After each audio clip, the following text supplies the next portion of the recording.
സംസ്ഥാന സർക്കാരിന്റെ ആഹ്വാനപ്രകാരം കൂട്ടായ പ്രവർത്തനത്തിലൂടെ ഉച്ചഭക്ഷണം സമൃദ്ധമാക്കി പൂത്തക്കാൽ ഗവൺമെന്റ് യു.പി. സ്കൂൾ. രുചികരമായ വ്യത്യസ്ത വിഭവങ്ങളാണ് ഉച്ചഭക്ഷണത്തിൽ നൽകിയത്.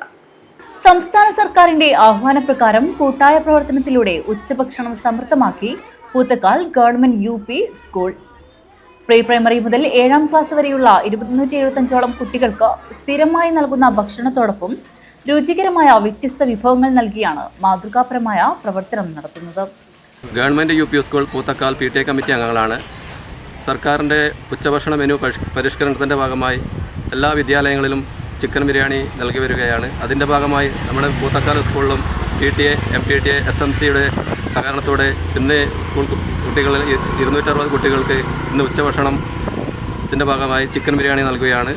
നാട്ടുകാരുടെയും എല്ലാ സഹകരണത്തോടുകൂടിയും ഇതിനു മുമ്പും നമ്മുടെ സ്കൂളിൽ കുട്ടികൾക്ക് രുചികരമായ ഭക്ഷണം നൽകാൻ സാധിച്ചിട്ടുണ്ട്.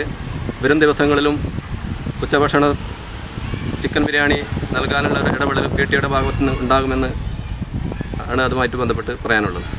സ്കൂളിലെ അധ്യാപകർ, PTA, മദർ PTA, വികസന സമിതി, നാട്ടുകാർ എന്നിവരുടെ സഹായത്താലാണ് ഈ ഉച്ചഭക്ഷണ പരിഷ്കരണ പ്രവർത്തനം നടത്തുന്നത്. കൂട്ടായ പ്രവർത്തനത്തിലൂടെ തയ്യാറാക്കിയ രുചികരവും വിഭവസമൃദ്ധമായ ഭക്ഷണം കുട്ടികൾ ആവേശത്തോടെ സ്വീകരിച്ചു. School head master K. Surendran, PTA president T. Ratheesh, mother PTA president TP Regina, വികസന സമിതി പ്രസിഡന്റ് M. പ്രദീപ് കുമാർ എന്നിവർ പ്രവർത്തനങ്ങൾക്ക് നേതൃത്വം നൽകി. News bureau, Kanhangad.